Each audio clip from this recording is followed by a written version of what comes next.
Hello everyone. आज हम करने जा रहे हैं सीआरपीसी का चैप्टर नंबर 15 जिसकी हेडिंग है कंप्लेंट्स टू मजिस्ट्रेट। ठीक है, यानी कि मजिस्ट्रेट के पास जो कंप्लेंट्स वगैरह जाती हैं उससे रिलेटेड है ये। अब देखो इसमें सबसे पहले कौन सा सेक्शन आता है। हालांकि इसमें 4 ही सेक्शंस आते हैं, ज्यादा सेक्शंस नहीं आते हैं। और ये देखो दूसरे टाइप के प्रोसेस के बारे में बात कर रहे हैं। पहला तो आप पुलिस वाले को बताओगे, पुलिस को बताओगे। दूसरी चीज आप मजिस्ट्रेट के पास एप्लीकेशन लेके जाओगे, उन्हें कंप्लेन करोगे। ठीक है, तो ये उस चीज से रिलेटेड है।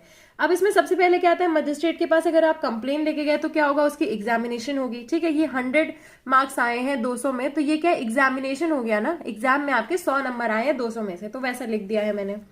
नेक्स्ट 201 में है प्रोसीजर बाय मजिस्ट्रेट। ठीक है, मजिस्ट्रेट का प्रोसीजर नॉट कंपीटेंट। ठीक है, to take cognizance of the case. ठीक है, अगर प्रोसीजर है, मजिस्ट्रेट जो है कॉम्पिटेंट नहीं है टू टेक कॉग्निजेंस। ठीक है, फिर इसके बाद आ जाता है 202। इसमें क्या है, postponement of issue of process. ठीक है, जो इश्यू ऑफ प्रोसेस है उसकी पोस्टपोनमेंट। इश्यू ऑफ प्रोसेस हम लोग कौन से सेक्शन में पढ़ते हैं, इश्यू ऑफ प्रोसेस हम लोग पढ़ते हैं 204 में। ठीक है, और 202 में 204 में क्या है, इश्यू ऑफ प्रोसेस। ठीक है, और 202 में ही है पोस्टपोनमेंट। तो जो चीज बाद में स्टार्ट हो रही है वो चीज पहले कैसे पोस्टपोन हो रही है ना।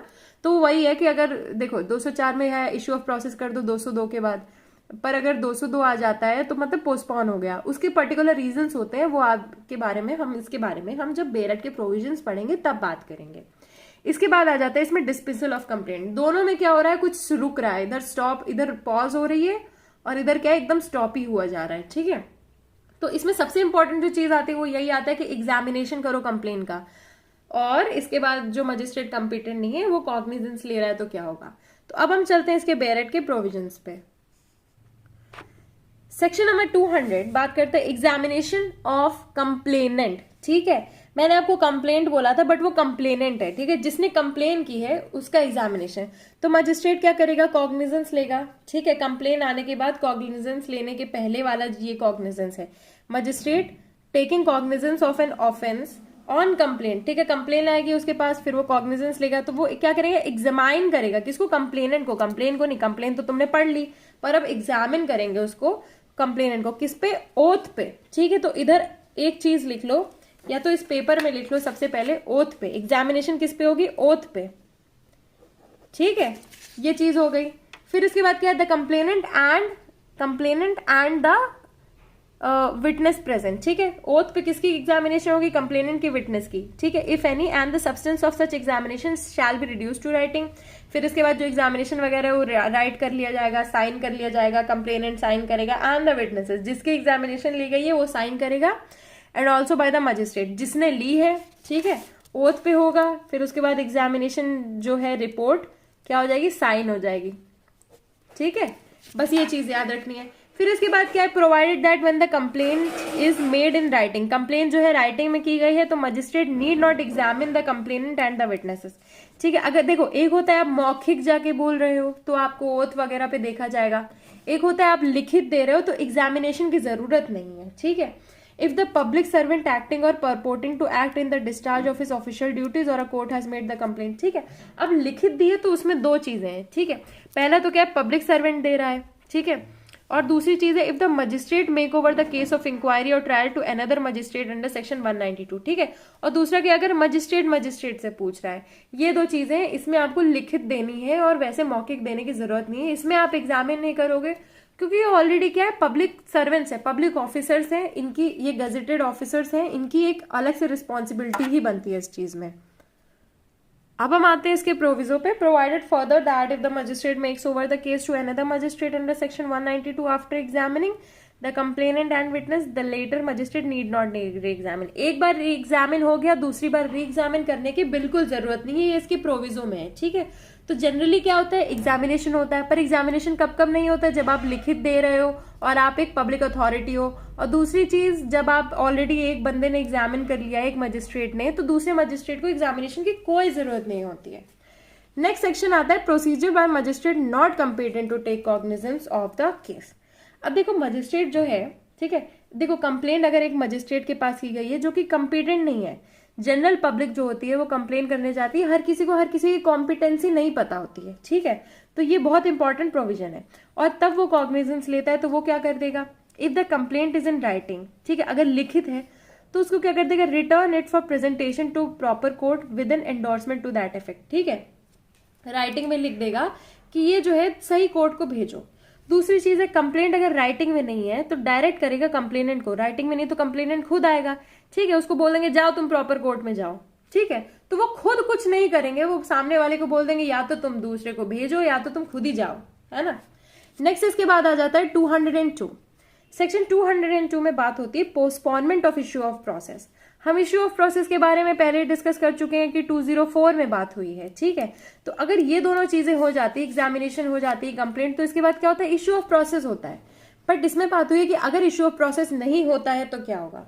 ठीक है, तो किसी भी मजिस्ट्रेट के पास अगर रिसिप्ट ऑफ कंप्लेन आती है किसी ऑफेंस की, ठीक है, और वो ऑथराइज होता है कॉग्निजेंस लेने के, ठीक है, यानी कि कॉम्पिटेंट है, 201 में फॉल नहीं करता है। ठीक है, और which has been made over to him under section 192। ठीक है, 192 में की गई है उसके पास, इफ ही थिंक्स फिट, अगर उसे सही लगता है।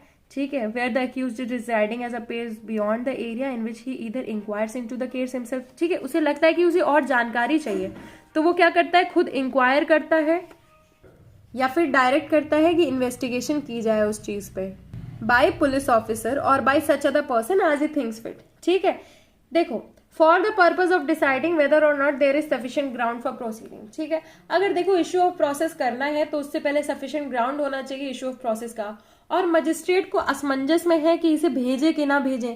भेजेंगे तो बहुत ज्यादा टाइम वेस्ट हो जाएगा, नहीं भेजेंगे तो जस्टिस फेलियर होगा। ठीक है, जुडिशरी का एक फेलियर होगा, इसलिए वो चाहते हैं कि और इन्फॉर्मेशन मिले तो वो क्या कर देंगे, इंक्वायरी के लिए, इन्वेस्टिगेशन के लिए डायरेक्ट कर देंगे पुलिस ऑफिसर या फिर किसी और इंसान को।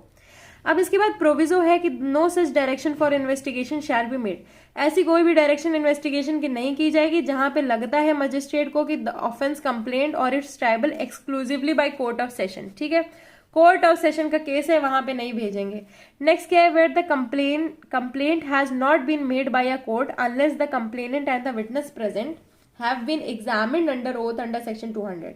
देखो, अब इधर जो है दूसरी चीज है कि कंप्लेंट जो है has not been made by a court unless the complainant and the witness present have been examined.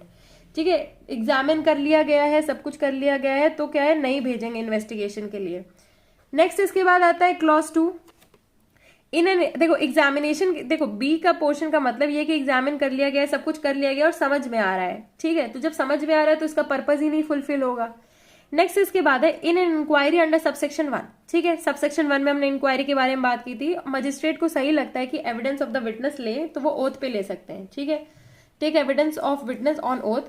अब इसका प्रोविजो ये है कि if it appears to the magistrate that the offence complained of is triable exclusively by court of session, he shall call upon the complainant to produce all his witness and examine them or not। ठीक है, generally क्या होता है, उनको सही लगता है, inquiry वगैरह में सही लगता है तो ओथ पे लेंगे, और अगर कोर्ट ऑफ सेशन पे है तो भी वो ओथ पे लेंगे। ठीक है, अब हम आते हैं नेक्स्ट सेक्शन और लास्ट सेक्शन इस चैप्टर का, वो है डिसमिसल ऑफ कंप्लेंट। ठीक है, अब देखो कंप्लेन आ गई है, पोस्टपोन नहीं किया गया है, कुछ रीजंस नहीं मिल रहे हैं। ठीक है, तो इसमें क्या है, after considering the statement of oath मतलब यानी कि मौखिक आई है और ओथ पे भी देख लिया गया है कंप्लेनेंट का, एंड ऑफ द विटनेसेस। ठीक है, कंप्लेनेंट और विटनेसेस दोनों का ही ओथ होगा, and the result of inquiry और इन्वेस्टिगेशन अंडर सेक्शन 202। ठीक है, अगर सेक्शन 202 तक पहुंचती है चीज, बात 202 तक पहुंचती है तो इंक्वायरी वगैरह भी हो चुकी है, और मजिस्ट्रेट को ये लगता है, इधर मजिस्ट्रेट क्या करेगा, अपना जुडिशियल माइंड अप्लाई करेगा। ठीक है, that there is no sufficient ground for proceeding. ठीक है, कोई सफिशिएंट ग्राउंड नहीं है तो वो क्या करेगा, डिसमिस करेगा कंप्लेंट को, and in every such case he shall briefly record his reasons for doing so. ठीक है, कि मैं इस कंप्लेंट को डिसमिस करता हूं ऑन के बाद उसका रीजन। ठीक है, बस यही चीज है कि सारे प्रोसेस 200 का और प्रोसेस 202 का होने के बाद उन्हें लगता है तो वो 203 कर सकते हैं। इसी के साथ हमारा जो ये चैप्टर है वो कंप्लीट होता है। अगर आपको अच्छा लगता है तो please do like, share, comment and please subscribe. Thank you.